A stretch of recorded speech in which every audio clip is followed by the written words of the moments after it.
Satres Narkoba dan tim Hunter Samapta Polrestabes Palembang sempat dikepung warga saat melakukan penggerebekan di kawasan narkoba yakni di Bom Baru, Lorong Manggar 1, Kelurahan Lawang Kidul, Kecamatan Ilir Timur 1, Palembang, Kamis 23 September 2021.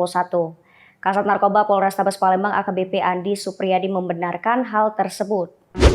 Pada Jumat kemarin 24 September 2021, Andi mengatakan kejadian bermula saat petugas melakukan penggerebekan. Dalam penggerebekan ini, warga tiba-tiba mengepung anggota polisi.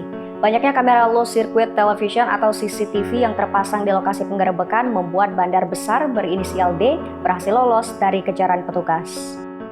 Selain mengamankan pelaku Apriansyah, anggotanya juga mengamankan M. Mardian, warga Jalan Slamet Riyadi, Lorong Manggar 2, Kelurahan Lawang Kidul, Kecamatan Ilir Timur 2, Palembang yang diketahui sebagai kurir.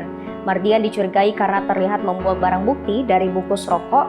Dari barang bukti tersebut ditemukan sabu seberat 1,12 gram. Mardian juga merupakan orang kepercayaan dari bandar utama berinisial D. Atas perbuatannya, Mardian dikenakan pasal 114 ayat 1 dan pasal 112 ayat 2 nomor 35 tahun 2009. Kemudian Apriansyah dikenakan pasal 127 Undang-Undang Narkotika nomor 35 tahun 2019.